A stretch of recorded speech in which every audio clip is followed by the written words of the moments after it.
Mercedes EML 35 manatlı hər iş. 2012-ci il. Avtomobildə demək motorxanada belə bir səs gəlir.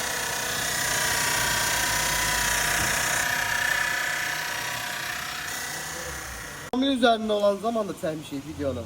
Yəni bu işi görəndə görmək lazım ki, qardaşlar. Sonra avtomobil sahibi xərcə düşməsin. Bax buna bax.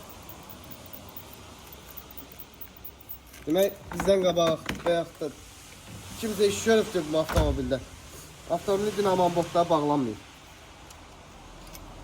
Görürsünüz bir dənəsi qalıb üstündə. Bir də bu ikinci. Qalan botlar hamısı düşüb itibdir. Hara gedib heç bilinmir. Avtomobilin dərdi də budur. Avtomobilin dinamanın krişkasının botları olmadığına görə yağ qırıb korpusa sürtür, başlayır səs eləməyə.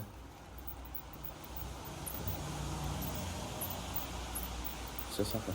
Bu da avtomobilin hazır vəziyyəti. Əvvəlki səs gəlmir.